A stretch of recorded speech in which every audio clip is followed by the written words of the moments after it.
And as always, I want to thank Kevin and his company, Dancing Hands, for doing ASL interpretation. So without further ado, Dan Noel.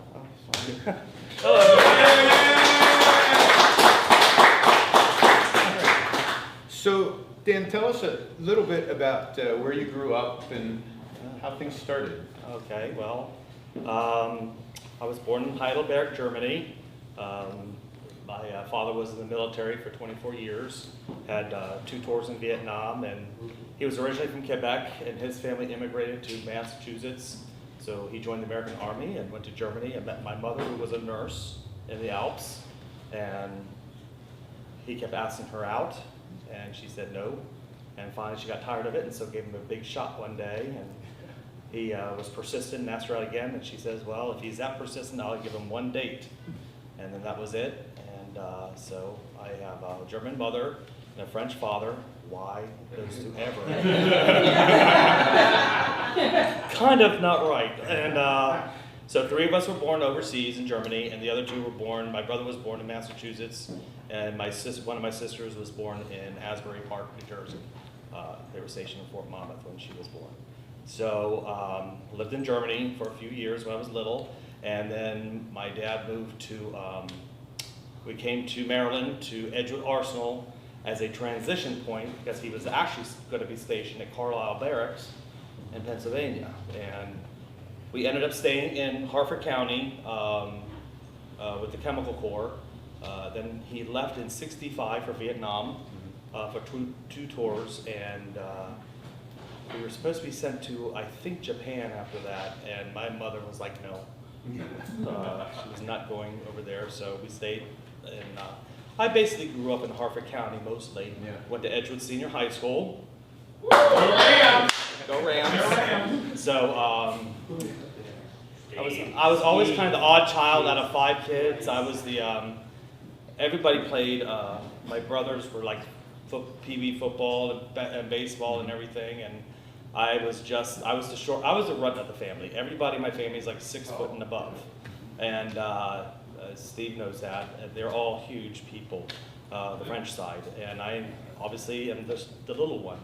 So I never was into football, basketball, or baseball or anything like that. I had a little. My dad bought me this little like genie organ. Don't say organ.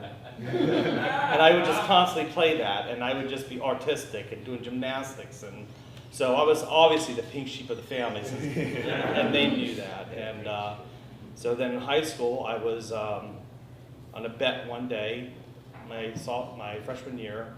I was bet $25 to go out for cheerleading, and so my older brother, was senior that year. He was the captain of the football, baseball, and basketball team, president of the varsity club, and Steve knows Larry. And so I, on a dare, went out for it. Not expecting to make it, just kidding. And morning announcements, a week later, they were announcing the cheerleaders for the next year, and my name got announced. So I was like, oh, I'm not going to do it. So Larry got home before I did and yelled at my mother, and, you won't believe what Danny just did, oh my God. And my dad was at work, and I'm like, well, I'm not doing it, it was a joke. So my dad got home and was like, okay, what's all the yelling about, what's going on? And my mother was, Adrian, just sit down and relax, I need to tell you something. And he had a very heavy New England accent. Jesus Christ, Waddy, what happened now with the kids? And so Larry said, Dad, he went out for cheerleading and he made it. This is ridiculous. And I said, Dad, it was a bet. I'm not really going to do it. It was a joke. And he says, did you go out for it? I says, yes, sir. And he says, so how many went out for it? I says, oh my God, a lot. There was a lot of girls. He says, so you made it out of all these girls. So you have all these girls at home that are crying right now. And I'm like, oh shit, this is not going the way I'm thinking it's going. And I said, well, yes, sir. He says, no, you're cheering. I says, well, that's Dad. I didn't mean. He says, no, you're cheering. And he was very adamant of that. And I remember, and this is a true story, and I don't know, does anybody know David Drake? He does Tawny Heatherton. He's from New York. The night I kissed Larry Flint, or not Larry Flint, Larry Crank. So David and I went to high school together, and he loves this story. My first ever football game was at John Carroll High School in Bel Air. It's a Catholic school, and they have nuns. And it was an afternoon game, and I'll never forget this as long as I live. We got there early, and I was in my cheerleading outfit. I had white painter's pants because it was the 70s, and a sweater and with the big E on the front of it with my name Danny, and a megaphone, and the girls had pom-poms. And so we're sitting there waiting to figure out where to go. And down the hall comes this old nun, and I swear to God, she was like this. And we were next to the cafeteria, which was all glass, and all the, it was like a study hall, I guess, what they had there for the kids that had a study period. And the nun walked by us, there was 10 of us, and she looked right at us, and she looked right at me, and she went, sinner. And kept walking, and I'm just like, because I was raised Catholic, and I was like, well, you don't question a nun. And I remember the girl next to me, she was like, she just called you a sinner. And I'm like, yeah. So that was my childhood, and then I joined the military in 1981, and went overseas, back to Germany. I was stationed in Würzburg. I went to MP school in Fort McClellan, Alabama. Alabama. I'm sorry. Yeah. For many of us, it was sorry. I was the least one out of the family that would ever think to join the military. And What service? Army. U.S. Army. I had to follow my dad's footsteps. Hours. And I would never forget the day I left. My mother says, when I came home from the MEP station at Fort Meade, it was by BWI, I think it was. And I showed her my enlistment certificate. Oh my goodness, Dan, did you join the Army? Your father's going to scream his head off. Oh my goodness, we can't tell him nothing until you leave. So this is like July, and I was leaving in September. So we kept it quiet. So then we had this party at the VFW. My mother one day, he came home from work. She says, Adrian, you need to sit down. And he says, oh, God, what now? She says, well, this is serious. And so she said, Danny's leaving us. Lady, what's going on? Just tell me. But he joined the Army. And I was downstairs, and my God, that he yelled. Oh my God, get the hell up here. And what the F are you doing? What were you thinking? You saw my whole life, and why didn't you join the Air Force? Why didn't you talk to me? Are you kidding? We've driven by Dover Air Force Base. You know what it looks like. Why did you pick the Army? You know, and I said I wanted to be an MP. And he said, Jesus Christ. So I remember the day the recruiter came to pick me up, September, I think it was 15th. And it was 5 o'clock in the morning to leave for Fort McClellan, Alabama on the train at Amtrak. And my dad was on the toilet and did not say goodbye to me. Wouldn't say goodbye to me, couldn't do it. And so of course my mother is like, crying and everything. So my dad was like, yeah, he'll be back in 3 weeks. Well, I showed his ass. But I came home for Christmas break, and when I went in the military, in high school I had a huge afro. And it was 120 pounds. I looked like a Q-tip. And I was just not right. I was just bell bottoms, platform shoes. It was hot. And when I came home, I had my fiance Kathy pick me up at the airport with my parents, and I think my younger brother Tom was there also. And we got off at BWI, and of course, we had to wear our Class A's.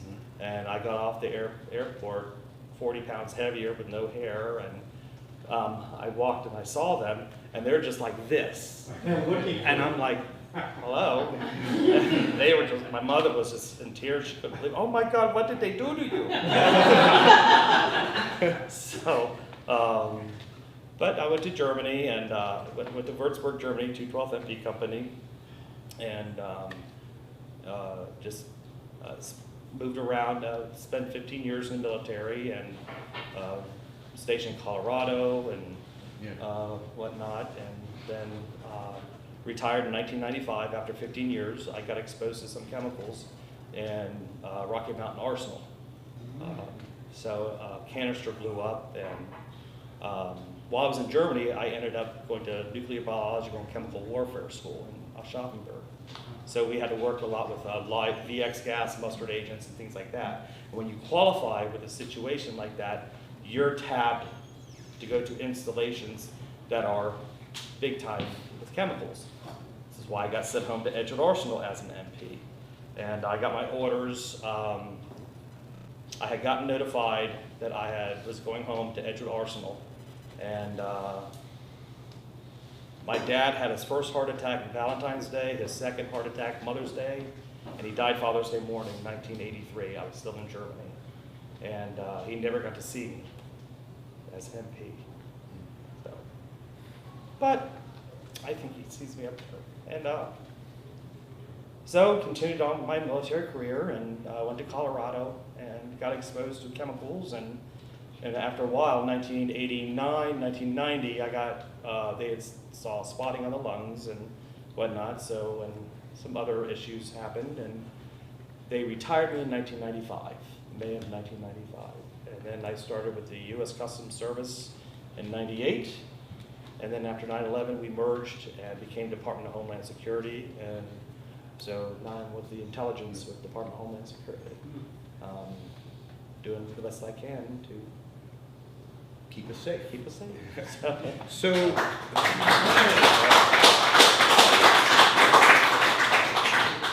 That's my life.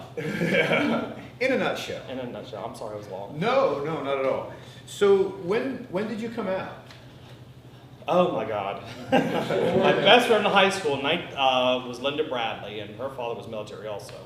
She went in the Navy, and I went in the Army. And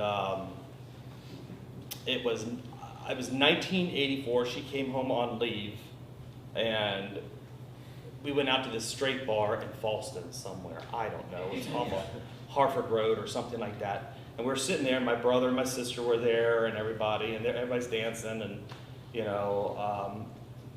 she confessed, and she came out to me, and she says, and I just looked at her, and I was like, Linda. And she said, I hope you don't hate me. I says, and after all, I just like, no, I love you. I says, that's fine. I says, I'm not going to judge you. My gosh, you're my best friend. We've been through so much together. And Linda was a big black girl. She gave me my first poppers at the teen center. Our senior year. I did my first hit of poppers. And my first... I did camera. So, yeah, my first hit of marijuana. Yeah, cigarette. That's it, cigarette. Camel. Your mother was certain. Oh my God, that was going to kill me. So, and half an hour later, I looked at her and says, I think I may be gay. So she said, then what are we doing here? So she says, let's go to the Hippo. I was like, oh my God, I was sweating. I was like, can we? She says, yes, let's go on. So we're driving downtown, and I have no idea where we're going, and I'm like, you know, like that moment where it's just air going through your head. It's like a rush, and you're like, what's going on? Oh my God, what's going to happen? And we were driving to Baltimore, and we pulled in front of the Hippo, and we parked. I'm like, oh my God, I can't believe I'm here. Oh my God, I'm going to have a heart attack. And we walked in, we paid the cover to get on the dance side, and I'm like, oh my God, I'm in a gay bar. And I'm looking around, and it's Tuesday night, and it's ladies' night. My first fucking time ever in a gay bar. And I'm like, really, Linda? I said, Thursday nights was men's night. Tuesday nights is ladies' night. So my first impression was that gay life was like, oh, I'm fucking screwed. There's no gay men. I'm like one of the only ones. So I ended up meeting a few people. Rocky was one of them that night, who ended up being my dearest friend forever. I'm gonna get emotional with that one. So she died 2 years ago, Sunday. So met some wonderful people. My first partner, because I thought when you came out, everybody had partners, I noticed. So I was like, I have to have a partner. So this guy bartender and manager Gary Key was the first partner, because I thought, okay, come here. I'll be your partner. Michelle knows Gary. So Gary and I were together for, oh God, 4 months. So we were together for 4 months, and then shit happened, and I broke up and was living with my mother in Harford County, and things were going on that, okay, she needs to know I'm gay before somebody makes a phone call.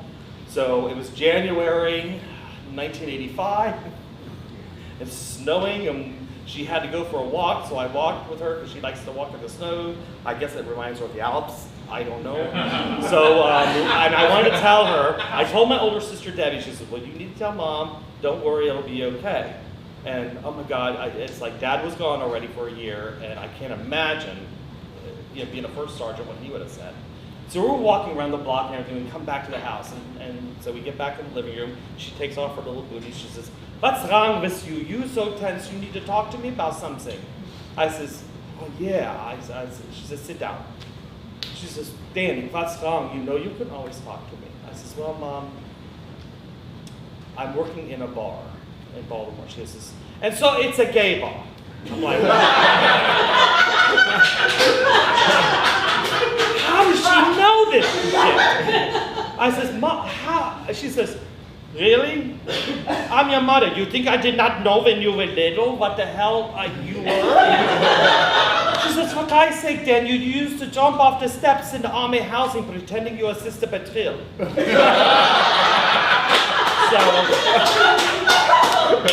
So my dad, when I was little, and this is a true story, when he came back from Vietnam, you know those pedal cars? Yeah. Well, all 3 of us boys got pedal Jeeps in their camouflage.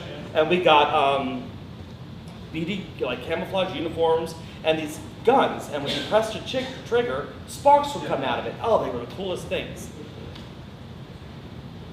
I don't know why, but me and Dan Noel, I went upstairs and stole my sister's fingernail polish and put pink stripes down the side of mine. So we're driving around the Army housing area, and my brothers are going as fast as they can to get away from me because my Jeep had pink stripes going down. And I'm like this. Wait up, wait up. And they're like, oh, no, we're not. So, I mean, I would just, it was, my childhood was that's one of the crazy parts. But I'm sorry, I digress. What were we talking about? Just when, I'm rolling here with it. I just asked, when did you come out? Oh, so I told her, and well, she was not surprised, and she told all these things that I didn't forget about, or that I forgot about, and she reminded me for an hour, and listed it. It's like she had this book waiting for this moment. Okay, I'm nailing him with this shit. The minute he comes out and tells me, here's the pamphlet, this is what you did. So she says, so you work tonight? I says, yes, ma'am. She says, then you get the hell out of here and get to Baltimore, go to work. And so that was cool. And then a few months later, Waylon Flowers and Madam came to the Hippo for AIDS benefit. And she came to that with my family, my sister, and sat at Chuck Bauer's table, and he got her drunk on peach schnapps, and she yodeled all the way home. We put her in the back seat. My sister Debbie was like, I could kill him, and so it was like that was when I came out in 1984, and then a week later, Labor Day, I started working at the Hippo. I got a job at the Hippo bartending while I was an MP in the Army. That was my next question. Yeah. How did you reconcile, you were in the military before and after Don't Ask, Don't Tell. Yes. But you were working in a gay bar even before Don't Ask, Don't Tell. Yes. So how did that work? Well, in the military police corps, it's just like being a regular cop. You had day shifts, mid shifts, or swing shifts, which is in the afternoon, like 3 to 12. The midnight shift was 12 to whatever. So Chuck Bowers always knew my schedule. I would give him my schedule when I was on days, swings, or mids.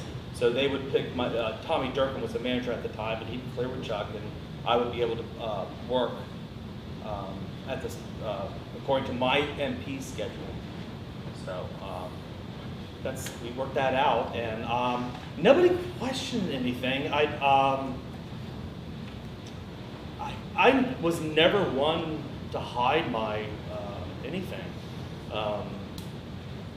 I guess in my younger days I was very confused since I was engaged twice. And it was just, I always thought I was going to get married and have a Catholic family just like my dad did, because you emulate your parents at a young age, and I thought that's what I was supposed to do, and it didn't happen that way.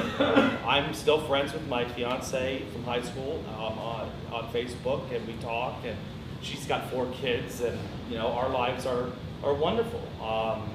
If I would have had a family, I would have loved that as well, but my life went into a different direction, and I grasped a hold of it when I could, with what I could do. Yeah. And so that's, I never had, nobody questioned me in the Army. I don't know why. Were you out to any of your coworkers in the Army? I kind of think they knew. Yeah. Mother knew. Huh? You didn't feel threatened by it? No, maybe that's the stupidity in me. I don't know. I never felt threatened my entire life with anything. I just never really cared. I just thought, once I came out, I was like, oh my God, I can breathe. I don't have to act anymore. I don't have to pretend. I don't have to marry somebody just for the sake of covering it up. Not realizing, okay, there's a military career here that you've got to be very careful of. And it never occurred to me. I really didn't. Not that I didn't take it seriously, I took my career seriously, but I was just I lived life like, well, let them question me, I don't care, it's my life, and I had a blast with it, I loved it, I loved the hippo and everything, and what I did. So tell us a little bit about when you first discovered leather culture. Oh dear God.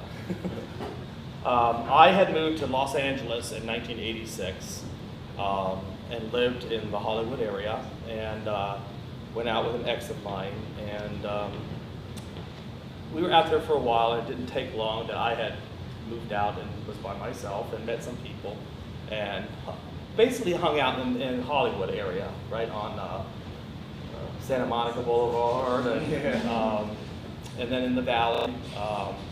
And I went out one night. A friend of mine went to the Gauntlet. Wow.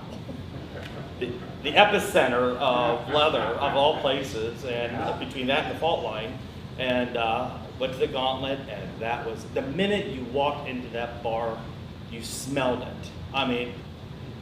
Cigarettes, leather, poppers, it was it. And it was intense, and it was dark, and it was, you could feel the heat coming out of the door. When you opened the door, the heat came out. It was just absurd. And I just, that night I just looked around, and I took it all in, and I observed everything, the dedication, the etiquette, the way people were dressed. This leather was immaculate. It was pristine. It was fitting. It was skin. Old guard. Old guard. Old guard. Thank you. That's the only way I can explain it. And it was proper, and it was intense. And so we stayed there for a while, and then went to the fault line, and the same thing. These 2 major leather bars were like, wow.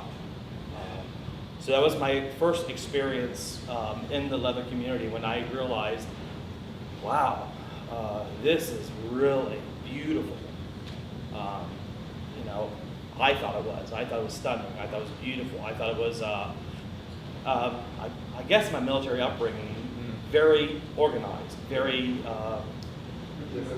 very disciplined, very, everything was cut and dry. There was no nonsense, there was no drama, there was none of this, there's no bickering, there was no girl, it was, which I could do that a lot. Those of you who know me know I could. But it was so, God, it was so fucking awesome. you know, it was just intense. And that was And this was 1986. 1986. Okay, so you do things on the fast track. Yeah, You came out in '84, and you were Oh, in the fault line in the gauntlet, Yeah. and 2 years later. Yeah. Yeah. I mean, there are people there. I mean, you have people like Guy Baldwin there, Brian Dawson from Long Beach, Jeff Birmingham, all these old school.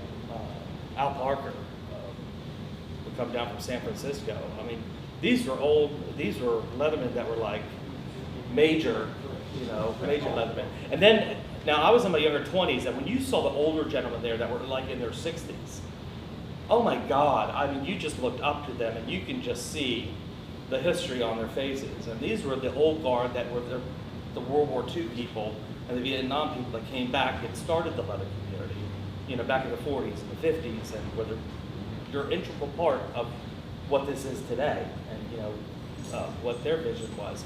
And just to see them, I mean, it was just fantastic. And So how long were you in LA? 2 years. 2 years. Well, almost 2 years. A little bit less than 2 years. Yeah, I moved back in late 1987. Okay. Yeah. So what you learned in leather culture in the leather community was mostly in LA. In LA, That's where yeah. you formed. When I as formed well. everything, my whole, Yeah. you know, everything, and I knew that I wanted to get involved with that. But I knew I was leaving LA, transferring back to the United States and to Baltimore. The real world. Well, yeah, not La La Land. Actually, that's, LA and Baltimore can seem like two different countries. trust me. Well, Hollywood Boulevard can be foreign. A lot. Oh yeah. LA mostly, yeah. So, but I came back in middle to the end of 1987, I think it was. Okay. Yeah. And you came back to the Baltimore. Mid-Atlantic region. Yeah. Baltimore. Okay. Yep. So having sort of formed as a Leatherman on the West Coast, and now you've come back to the East Coast, where did you seek out what you had found on the West Coast? The very first thing I did, I came home on leave for Christmas, and I went to the Leather Underground, which was on Reed's, was it Reed Street? Do you guys remember that? What is it, Reed Street and Park right there? You went downstairs? It's where Chain Desires. Okay. So I went there. It was 1986 going into 87. It was New Year's Eve, and I got my tit pierced. I was like, that wasn't heard of back then. I was one of the original people, I guess, you know. I thought I was. But I got my nipple pierced, and I went back right here, left one, not knowing that was top or bottom, but I just got the left one done. Nobody say anything.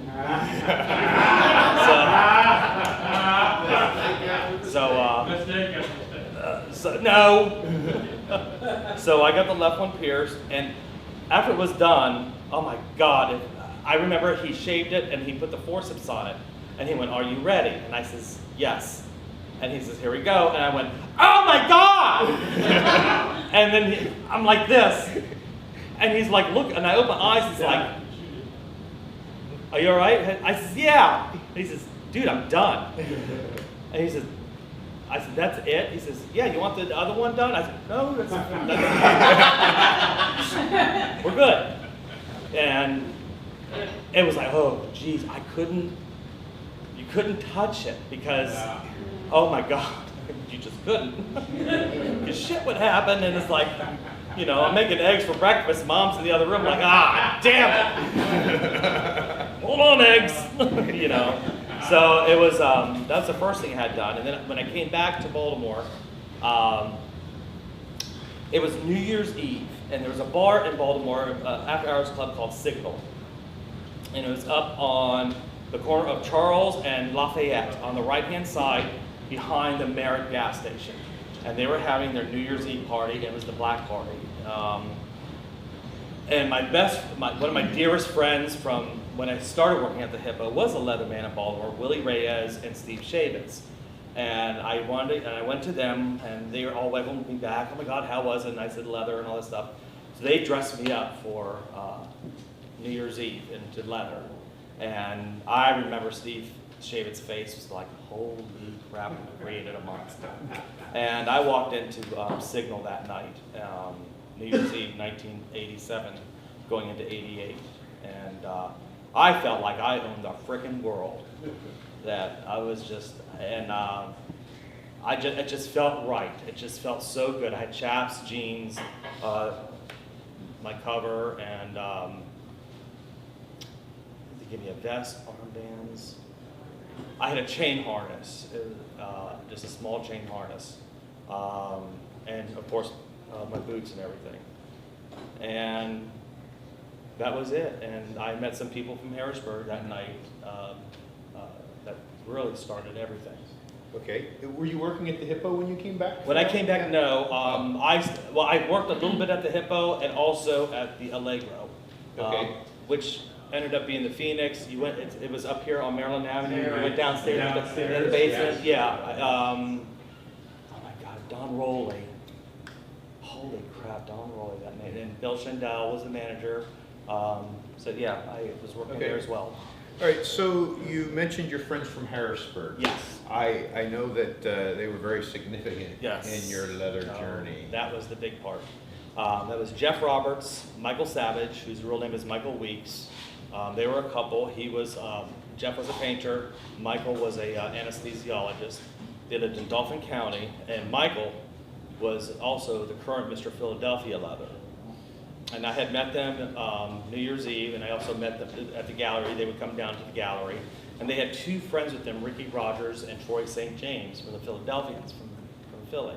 And they're a very integral part of my leather life. They were the ones who talked me into going out for Philadelphia Leather in 1988, my first leather contest that I ever entered. And it was the very first weekend in May of 1988. And Philadelphia Leather was one of the last contest preliminary for IML. I mean, their title holder won the first weekend in May, left 3 weeks later for IML. So they didn't have a long history of getting out there to the public to show who they are. So, but they talked me into it, and that's when I went. Yep.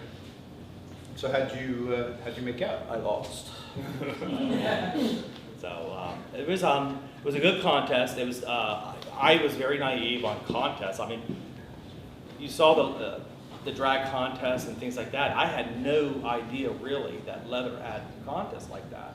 So it was my first, another eye-opening experience, and it was enjoyable. There was like 10 contestants, I think, and they cut it down to, I made the top 5, and Drew Farkas won that year, and he went on to IML and actually placed, I think, in like the top 10 or top 5.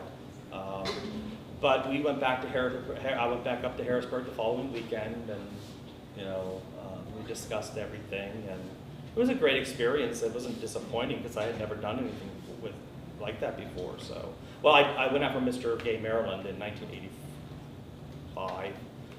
Not the same. 87, something like that. Yeah, not the same. So, but it was an enjoyable experience. Okay. Well, So, forward, yeah.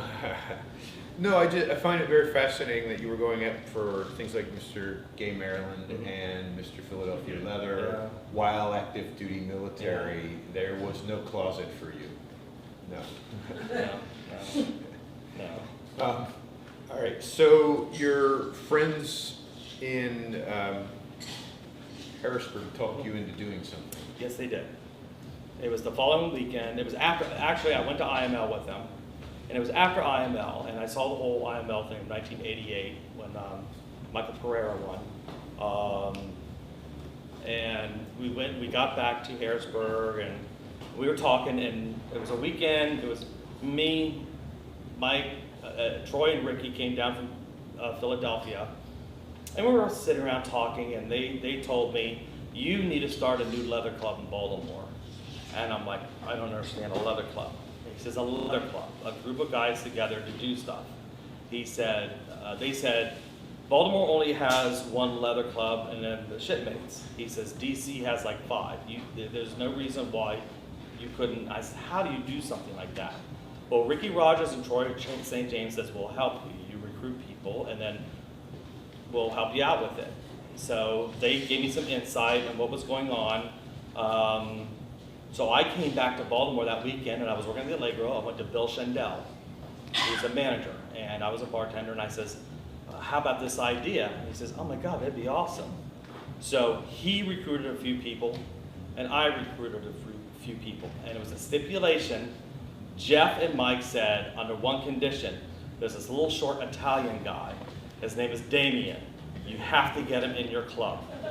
I'm like, I knew exactly who he was because the DJ at the Allegro at that time was John Menk, who happened to be Damien's other half. So I said, oh my God, I don't even know John that well, but so I came back and we started recruiting people, and I went to John Menk was the first person I went to, and he says, let me talk to Damien, see what he thinks.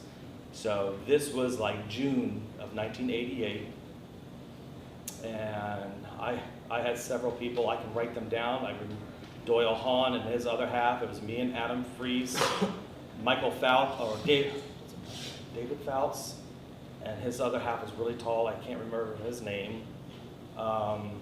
Chris Bertolanitz, Doyle Hahn, Dwayne Daly, Brad Allen, and what's Brad's other half's name? Peter. Was it Peter or Luke? First it was Luke. The older guy.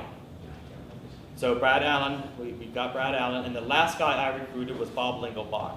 And he was sitting at the bar at the Hippo. He was wearing a white shirt, button-down shirt, with his leather vest on, and his armbands outside with his poofy white shirt, dress shirt. And he was wearing leather jeans.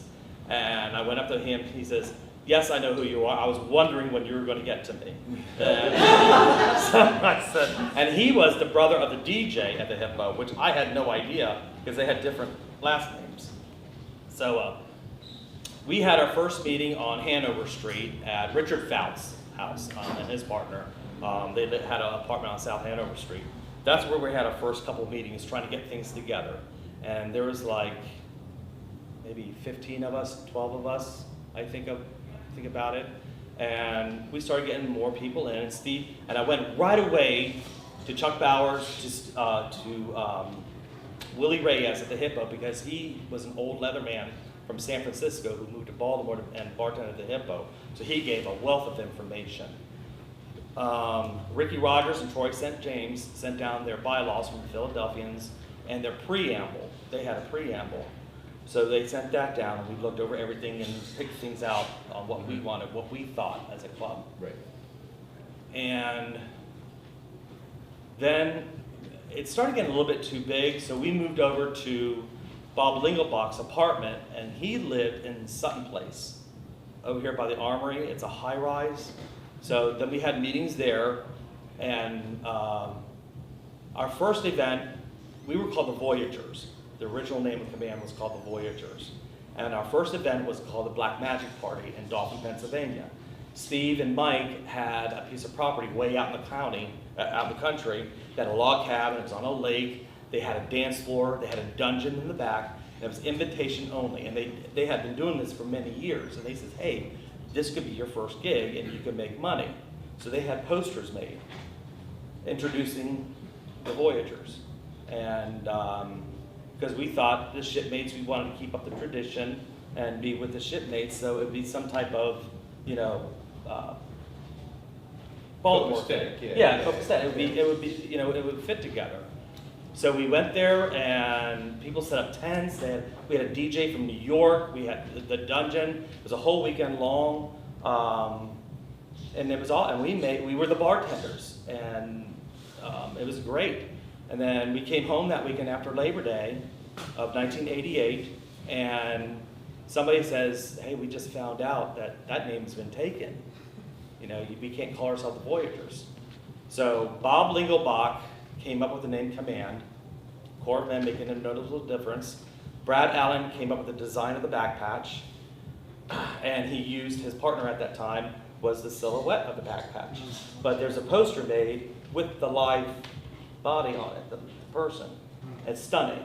It's absolutely stunning. And we were excited. We were like, oh my God, nobody will be able to make fun of this name. Nobody. Ain't gonna happen. Ain't gonna happen. Because people were calling the shipmates shipwrecks, and the highwaymen had nicknames. And every leather club across the country had nicknames. I'm like, oh, we got this, man. So, How long did it last until someone ruined that idea? 1 week. There was a bartender at the Allegro. His name was Jimmy. Tall, handsome guy. Tall. He was a horse rider, dressage. They'll come to me. And I walk downstairs. There's this command. Oh, wow. Corps of men make a noticeable difference. I says, yeah. He says, looks more like Come On Mary, make a new dress to me. And I was like, are you kidding? And that got out. That got out like this. I mean, it was 1 week, the whole East Coast knew it. And it was like, and that was before all this shit and girl. Before that shit. So, exactly. I mean, this was like, so we ordered the back patches right away, and we did. Brad designed the back patch, and we were excited. And then they came to, they were supposed to be white with the gold MC on the bottom and the man and everything. And so we came in the mail and we got this. This is my vest. 1988, 89, 88. So they turned out gray. And That's not from rolling around on the floor at Marty's. Okay. No, that was not the Keel Hall. So that's another story. But this is what we got. We got these. It was designed in October, and we had just been the Philadelphians put us in for AMCC, and we got denied. So then a few weeks later, we got notified that the Centaurs wanted to present us at MAL in 1989, January of 89. This was October 88. So we had just a few months to get our shit together. And we ordered the back patches. This is what came in. There was 19 of us at the time. Steve Shavitz was the last one. He agreed to be a full member. He's, no, I just want to be an associate. Please, Steve, please, because he was an integral part. He was the first one, one of the first ones that I talked to, him and Willie Reyes. And he says, do you know what you're getting yourself into? And I says, well, that's what I'm asking you. And so we came up with this, and it was us and the Griffins from Wilmington that were going to be presented that year at MAL. And backtracking with command, during that time, there was a lot of things happening with AIDS. And we were losing an awful lot of people. And there wasn't really a lot of fundraising clubs in Baltimore. Nothing. Even in DC, you didn't have a lot of fundraisers. These were social clubs. They were motorcycle clubs. They went on runs. They went on, things like that. There wasn't a lot, and that's why they asked me to start this. So Command's premise, all of us agreed that this would be strictly a fundraising club. 100%, everything, profits would go strictly to taking care of anybody that needed help in the Baltimore area, period. Whether they needed food, medication, and we gave an air conditioner one time to one of the guys, somebody in Baltimore we found out was very ill and had no air conditioning and was suffering. So we bought a window air conditioner. So after the bartending job in Harrisburg, our very first event was a food drive in the wintertime, and we set up boxes at the Hippo, the Allegro, and all the gay bars in Baltimore Gallery to donate food for the food pantry in Baltimore. I think it was Movable Feast back then, still had a food pantry. Yeah. Am I right? And so that was what we did. It was strictly a fundraising club. We didn't, not many of us had motorcycles like the Shipmates did or like the Centaurs did. I mean, there's very few. Jimmy Green, Steve Henderson had a motorcycle. I had a big wheel. Green stripes. I know. Right? So, but yeah, that was. Oh, thank you. Am I getting hoarse? It doesn't fit anymore. I think it shrunk. My mother washed it.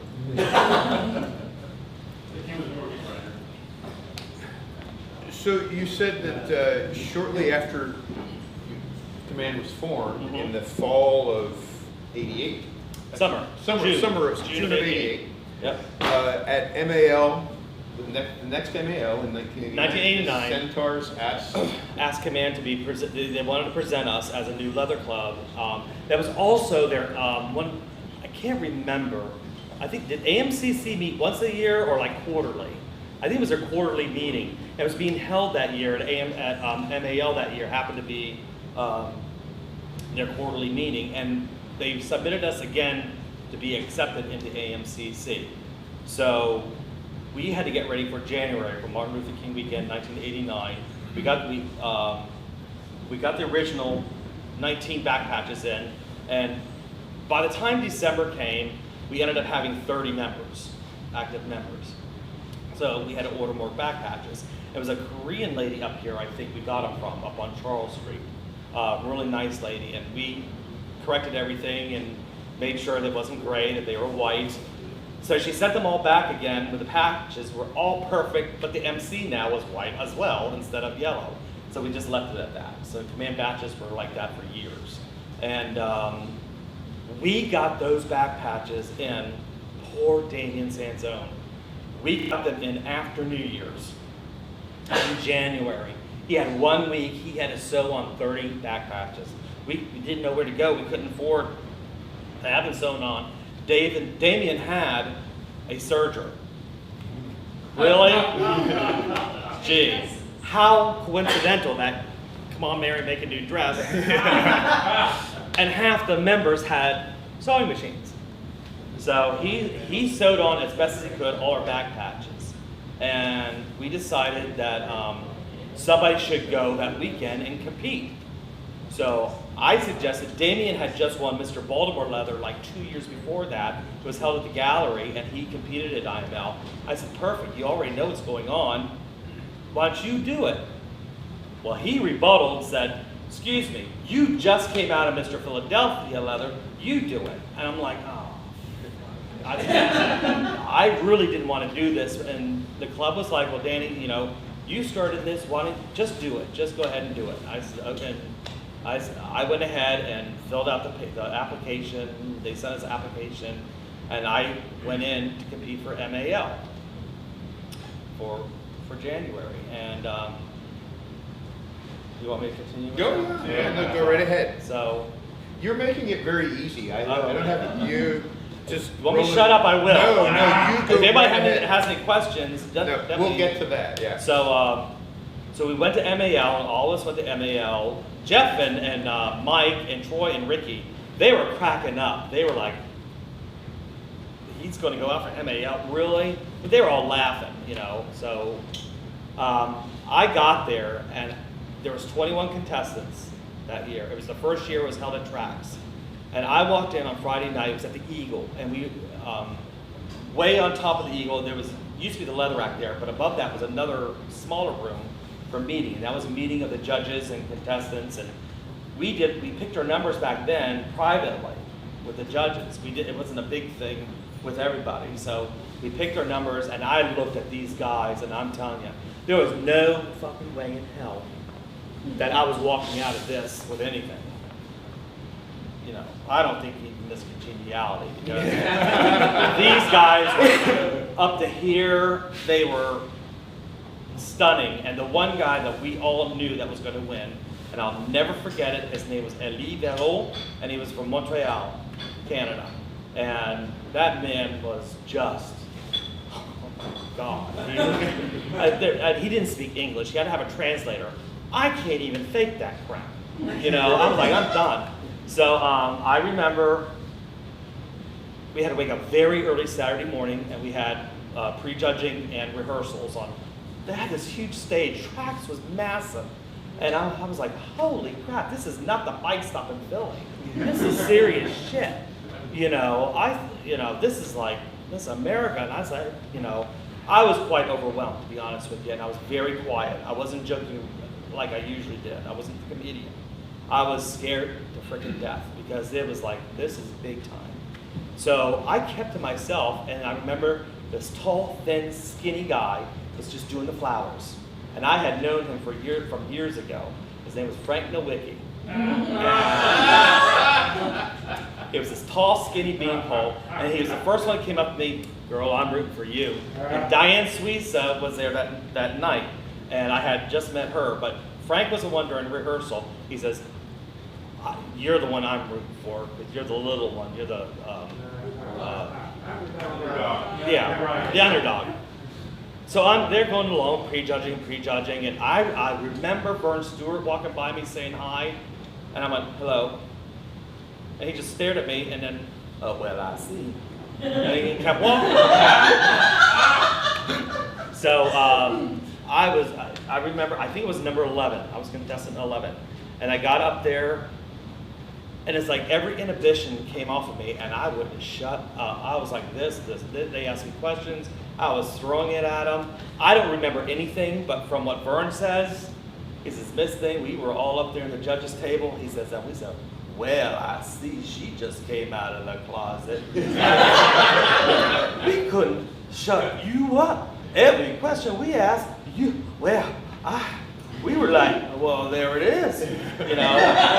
And so I was like, you know, he tells it a lot better because I don't remember. And so the contest went on that night, and we were backstage dressing, and we were getting ready for jockstrap competition. And I had my jockstrap on, I was ready, and the fluffer, the Den Daddy,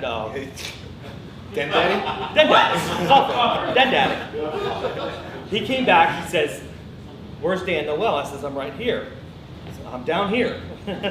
He says, the club wants you to walk with them when they get introduced tonight. And the judges, we asked the judges, and they're okay. They think it's a good idea, go ahead for it. I'm in my freaking jockstrap. I'm not walking out there walking with command with a jockstrap on.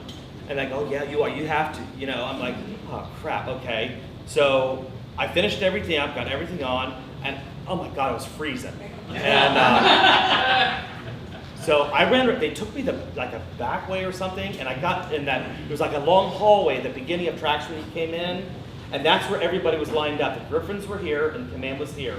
And I saw them, and they're all like, oh my God, Dan. I was, oh my God, how you, my brothers? And they looked awesome. Oh my God, the command looked awesome, I gotta tell you. All of us had chaps on. Every one of us had chaps and jeans on.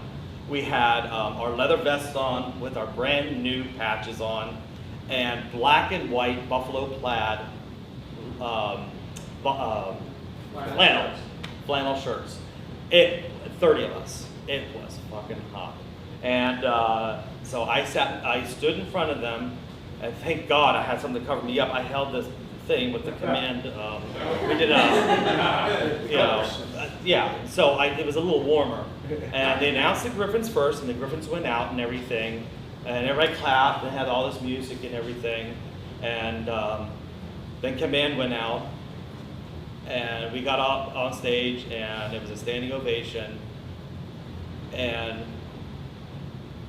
what was told to me was John Rocco, the president of the Centaurs, the first words that came out of his mouth was like, oh, fuck, when he saw all of us up on stage. And then everybody was like, how does a city get 30 men that look like that in one club? And little did they know, we all had sewing machines and things were about shit was about to hit the fan. So we got introduced, and we got accepted. Both Griffins and us got accepted into AMCC. And so we finished up MAL. They announced second runner-up, first runner-up, and the winner.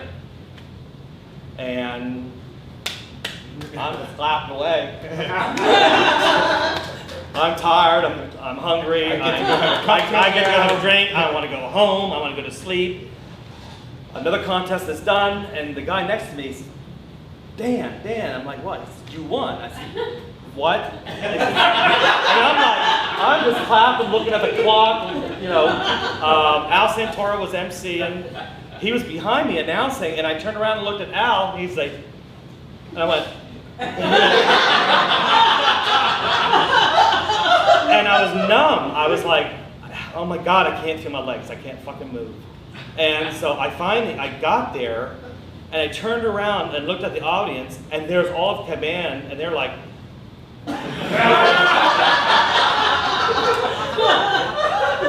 and Jeff Roberts and the Philadelphians, they're like, what?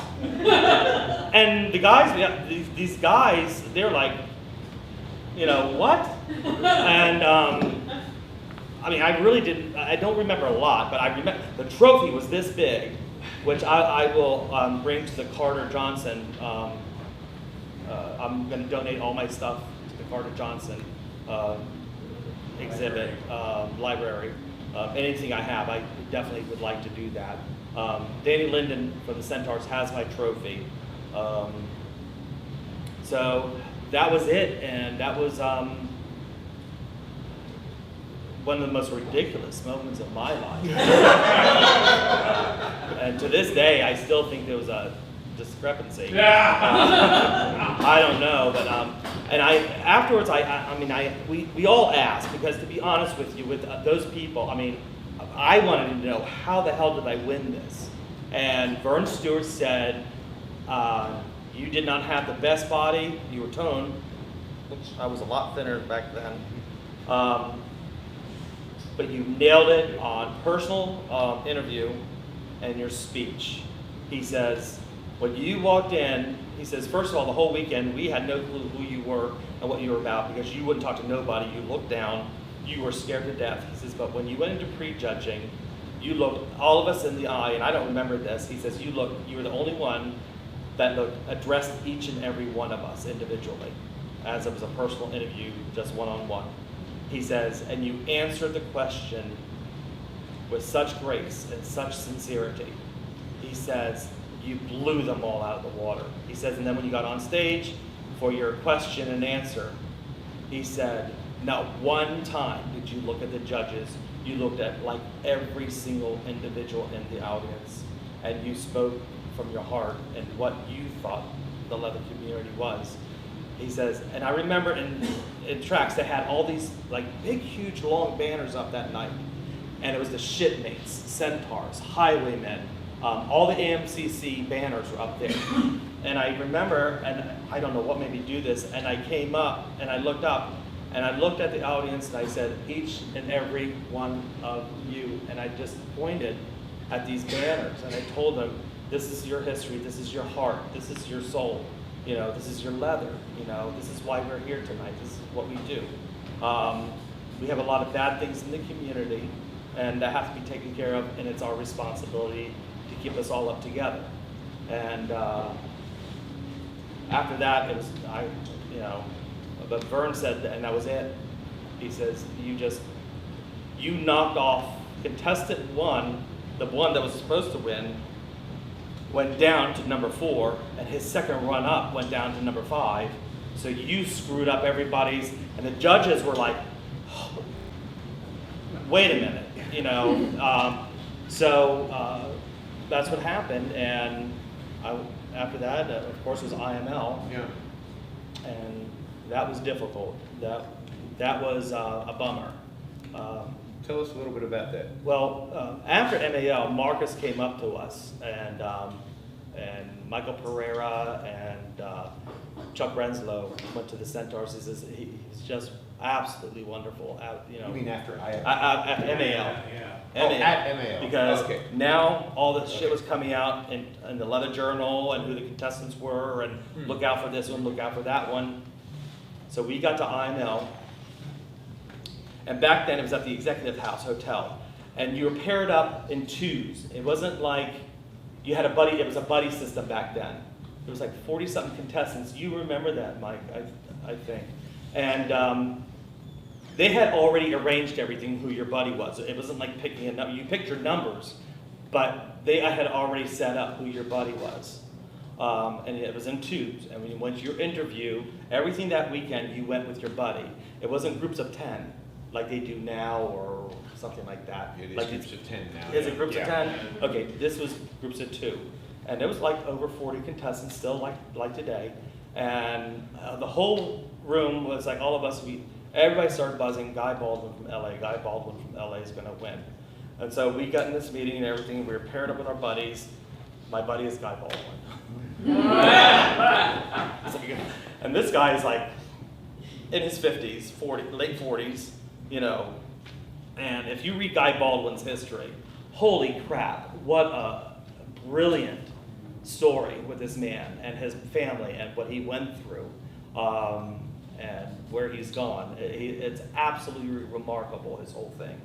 So we actually, Guy and I became very good friends, and I went in on an interview and all this, and man, they nailed me with all these questions, and you're using your real name, and you're in the Army, and all this stuff. At TN was really hard. And I didn't make the top 20. I was the first MAL that didn't make the top 20. And I thought I let the Centaurs down. I was very upset. And I had to pack up my little bags and go out to the audience. And after the whole contest was over with, immediately, Chuck Renslow and the judges panel went right to the Centaurs, to Hugh Gage and John Rocco, and said, we loved him, we wanted him on the top 20. He made the top 20. We couldn't have it because we tape the top 20 on a video and we sell the video. And we did not want that to get out and be responsible for his military career, because that would have ended it. So it was a bummer at that time, but looking back in hindsight, that's brotherhood. Right there. They were looking out for us.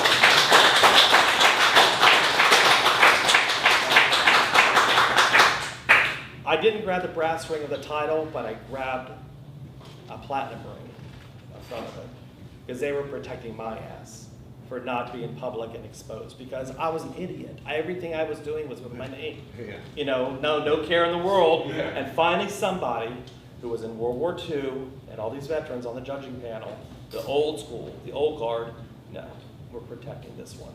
This boy doesn't know what he's doing. Right, pretty much. Stupid, you know. So I look back now and it's like, wow, Yeah. things would have been a lot different, I guess. Could have been, Yeah. you know, who knows? But they saw enough that no, we can't do that, you know. And I think that's wonderful, you know. So I'm very proud of what I did, you know, the best I could. So, I think that was one question there first. You're making it too easy on me. Oh, I'm sorry. No, it's okay. I'm not complaining. So we may have to stop and change the battery in a minute, but in case I interrupt you, that's what's happening. Oh, it's okay. You came home from IML, Yeah. and now you're quickly rolling into Command's first anniversary. But it's the second anniversary, I think, is Yeah. where things got really interesting. Right. Our first anniversary was in November, and the gallery was under renovation. Jack and Walter, first of all, we, after much discussion, and there were a few problems with very little shipmates, because we needed a place to have meetings, and I didn't call a home bar. The only bar back then was the gallery. And the shipmates had been there already for 140 years, and we didn't, you know, so. Not me personally. Well, so we went to Jack and Walter, and he talked to the shipmates, and C.B. Miller, you know, bless his heart. I mean, most of the shipmates were like, "Oh my God, yeah." I mean, you know, after what we all went through, they were like, "Yeah, you know, it's not going to upset us." There were very few. One or two that will be named silent, nameless. Yes. So, but they had a complaint with that, of us being a part of the gallery.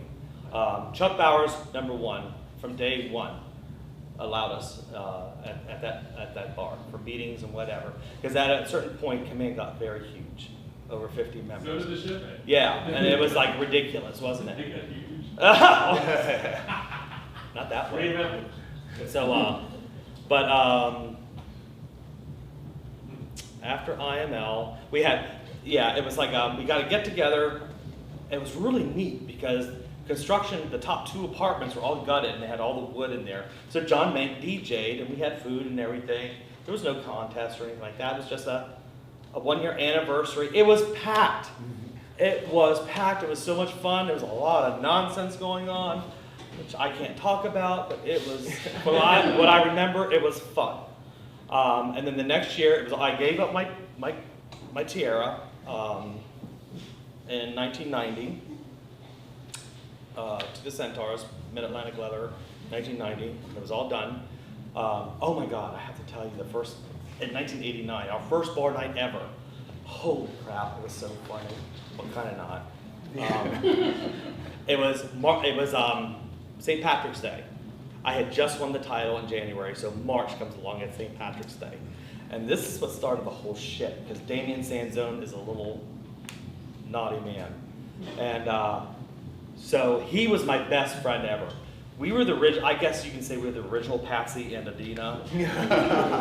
I think they saw us and they said, oh, we're doing a TV show with these 2. And because we were a mess. I mean, where you saw one, you saw the other. We were like this. That was my best friend ever. I mean, everywhere. I made him go to Utica with me, to New York. He had to drive. He got lost. She was doing poppers while she was driving. We got lost. We saw a sign, Ottawa. Ottawa. We had to be there Friday night. We called Joe Sullivan from our place and says, Joe, we are lost. He says, where are you? I said, we just saw a sign that said Ottawa. He says, stop the car and pull over. Or pull over and stop the car. And we had to tell him, we were at this gas station. He says, oh my God, they're like an hour north of you. That we kept going. Because we were chatting, listening to songs, and all this shit. We didn't know. And it was pouring, oh my God, terrible rains. So we finally, before midnight, get to our place in Utica. Because I had to judge the contest up there. It was my first event. So they had they had known that Damien and I like shots of peppermint. They had 4 shots of peppermint lined up. Something else, huh? So we did that, and that was fun. So anyway, after that, oh my God, then we went to, in February, Pennsville and Harrisburg. This is how stupid I was and why I should not have won MAL.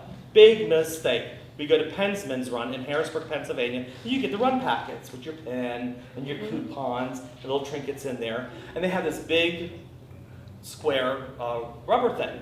So, and it came in all different colors and everything. So I had my sash on, and I'm Mid-Atlantic Leather, and I'm fabulous, and walking around.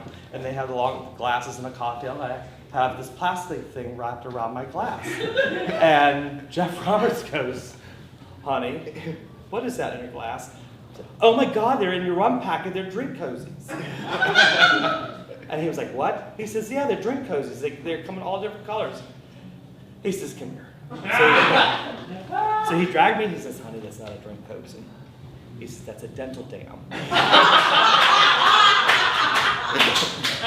I was like, what? He says, it's a dental dam. I mean, what the fuck's a dental dam? And he says, a dental dam, he says, and he explained it to me.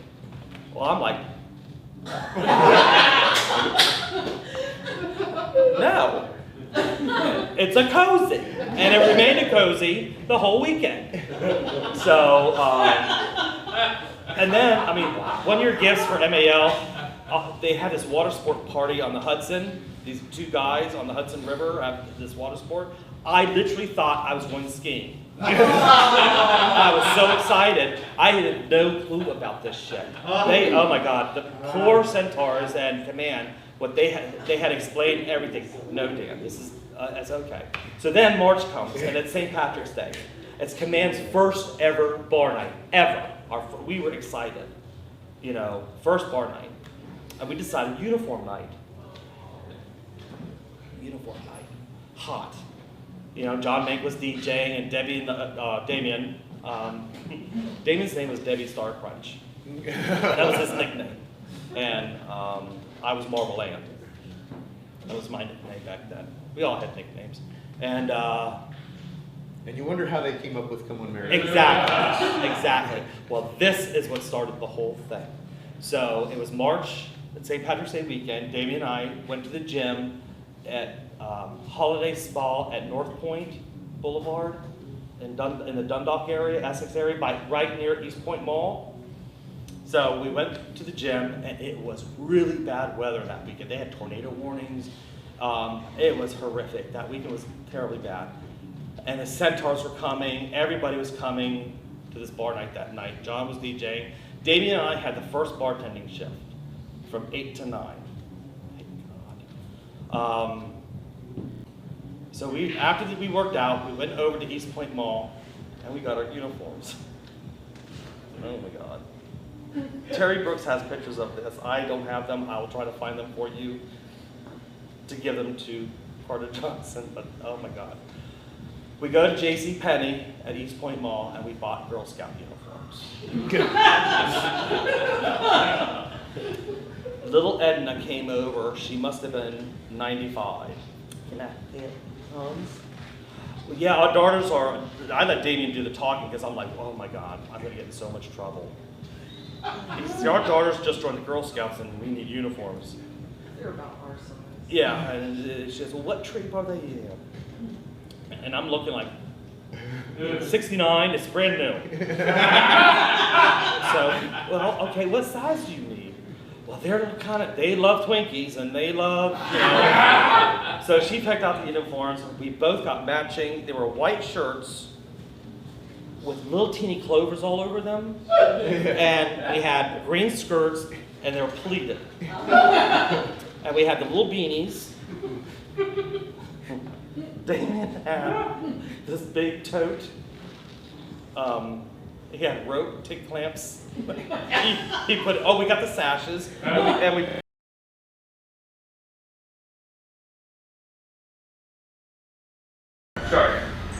Sorry about that. Thank you for bearing with me there for a minute.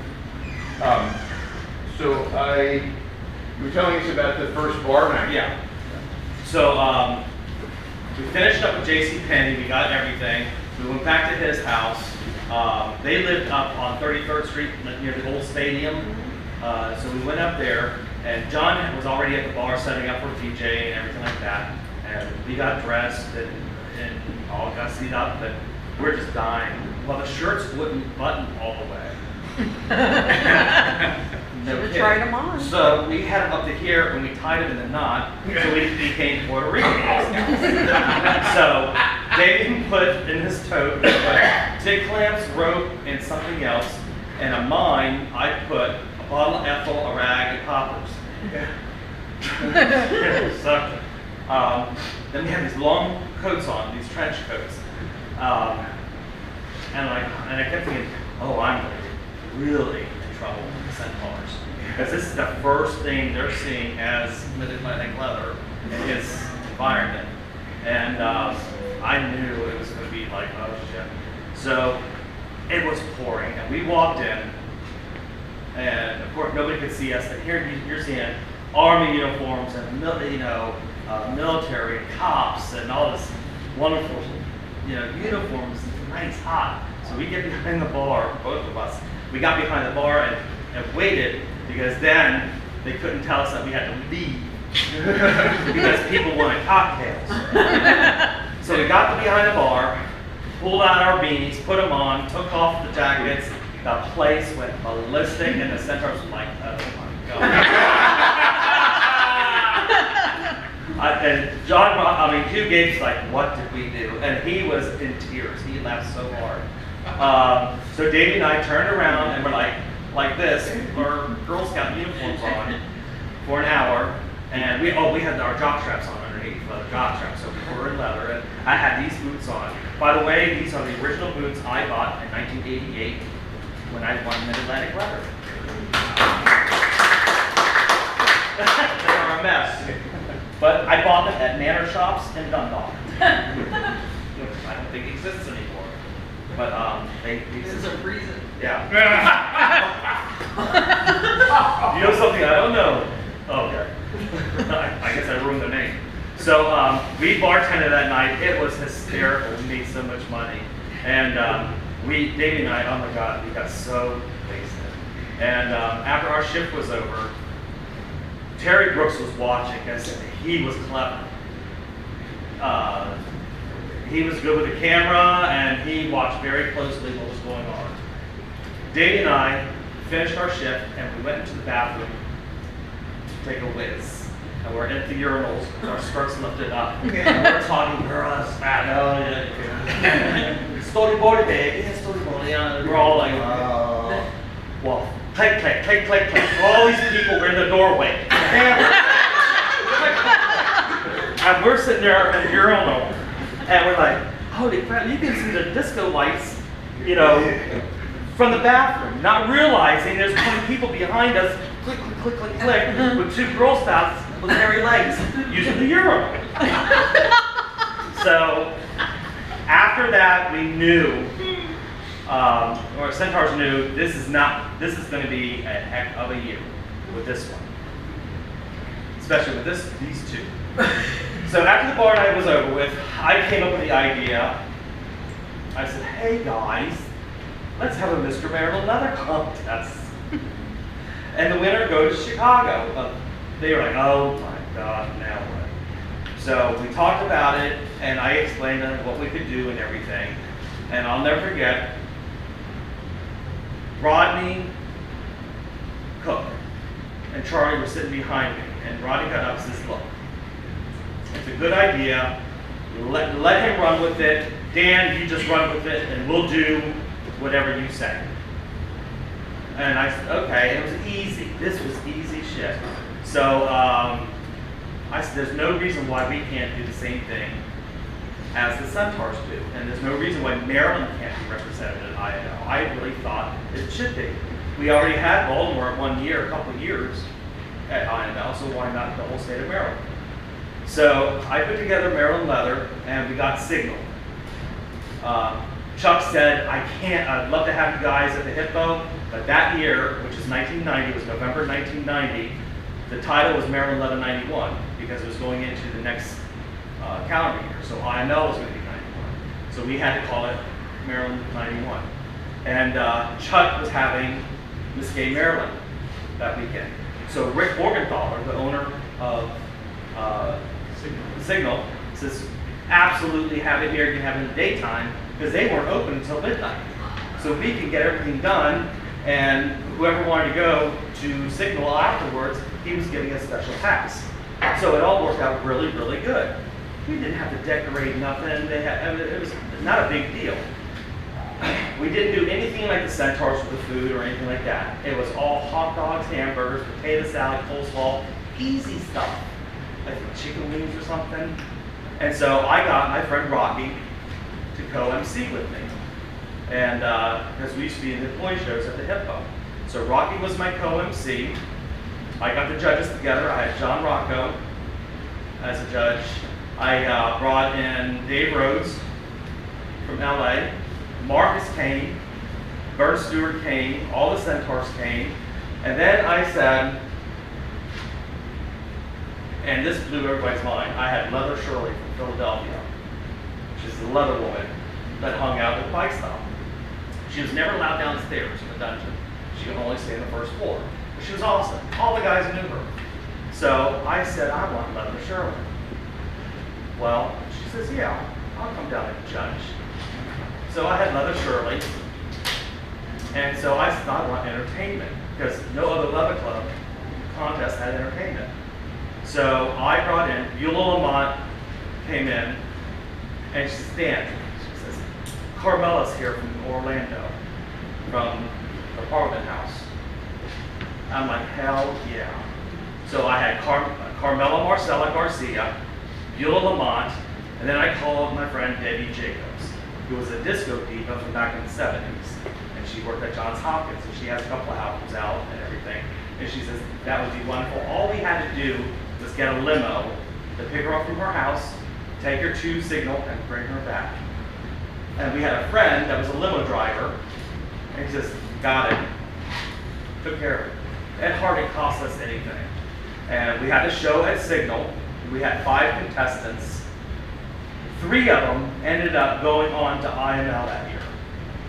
Because Maryland Leather was in November.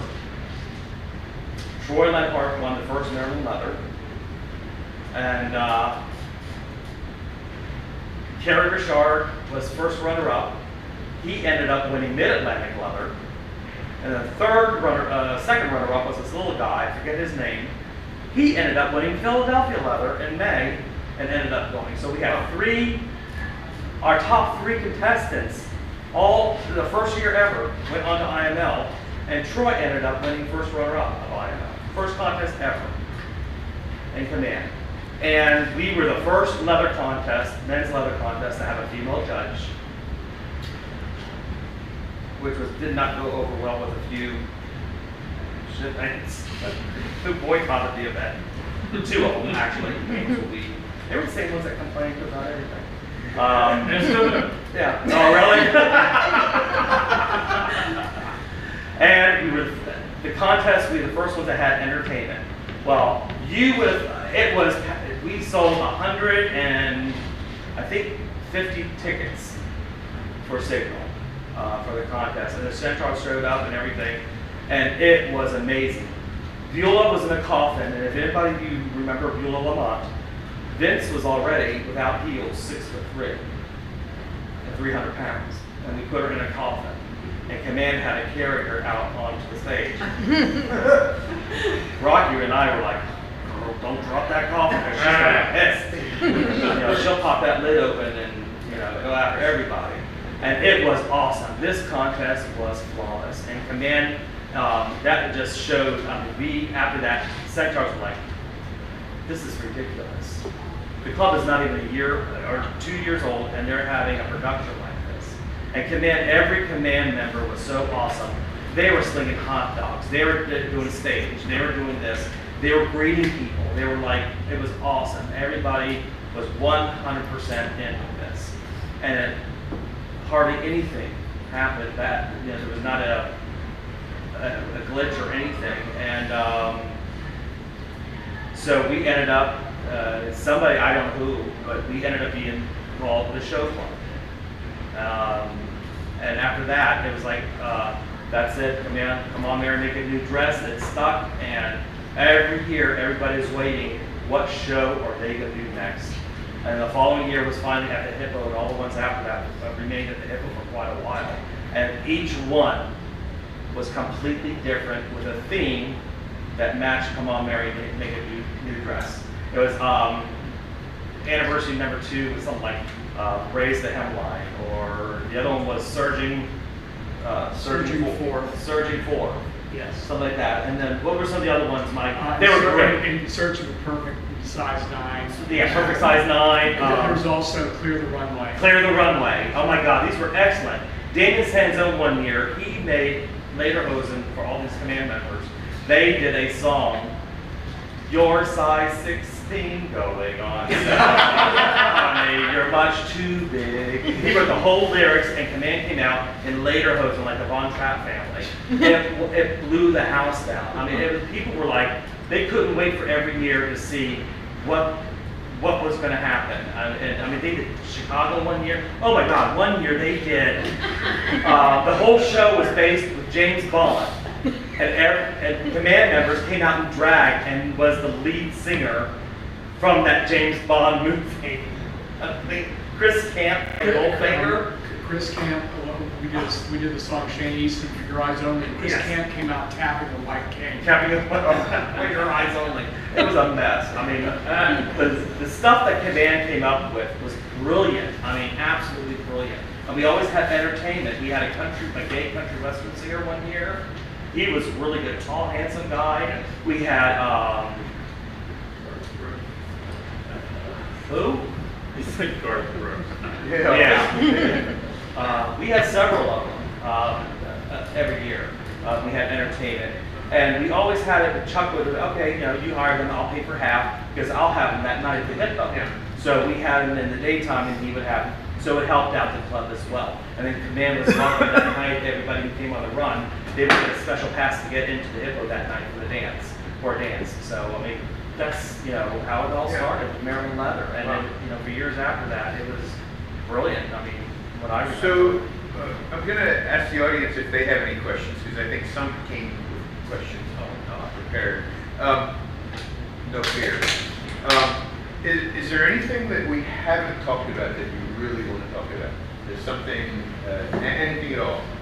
Or are you ready for questions from the audience? I'm ready. Yeah. Something I'd like to hear more about.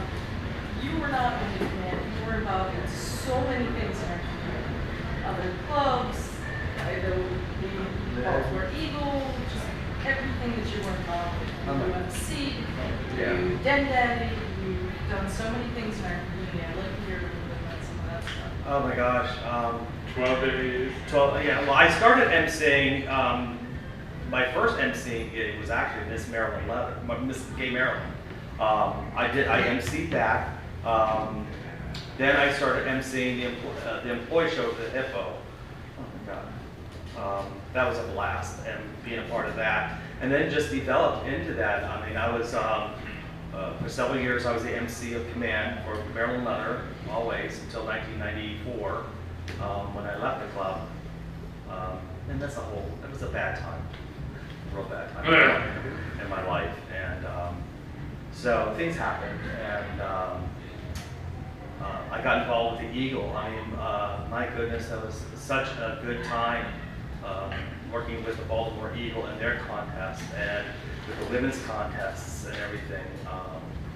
So many changes were happening, and the women were being welcomed into the community, into the men's leather community. And so, my gosh, I emceed many of those and helped put them together with Rodney. I mean, put so many together. From the gas station. Yeah, from the gas station. That was Michelle's year. When the sound system went out. The sound system went out, the cord was this long, and he had to tell me what they were wearing, and I had to announce it. And oh my God, we winged it. I mean, But it was fabulous. for 13 years, I emceed Mr. Oklahoma Leather. I'm a fraternal member of Tulsa, TULSA. They made me a fraternal member years ago, and Dancing Queen. yeah, that was the first year. Yeah, I judged first 1 year, and then after that, I emceed. I judged numerous Louisiana Leather, and then one of the highlights. Oh my God, this was hysterical. Shan Carr. They invited me to MC IMSL in Toronto with Shan Carr, and she was a formal IMSL. And oh my gosh, the woman who gave up IMSL that year, her speech, she kept going on.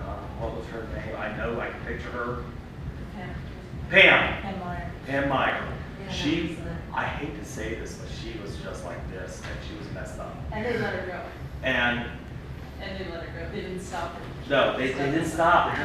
Shannon and I kept looking at each other, and we're like, what do we do? What do we do? I said, I don't know, you're the woman. This is your contest. Well, this is your contest. I'm just here to look good. And we were like, what do we do? I said, she goes, let's take a cigarette break. I said, okay. So we left, they had this big, huge auditorium, and we left, and we ran out in the lobby. This is no lie, I never laughed so hard in my life. Shannon and I were running, and in the lobby had these big glass windows with these two double doors that would go out onto this big deck. And it says, well, we'll get a quick cigarette. And so we were running, and I pushed the door open to go out to the balcony. Her side was locked. She ran into that door, pushed it, flew back, and I'm out there like, she's clear across the lobby on her back with her legs in the air. Oh my God! I'm like, what the? And I threw my cigarette down, and I'm on the floor with her. I said, what happened? It was locked! And I'm like, oh shit. And oh, she nailed it. She nailed that door, and it flew back. And the people at the desk were like, so we got back to the stage, and she's still talking. Yeah. Oh my God, the poor woman, bless her heart. I mean, it was like, it was a shame, but that was fun.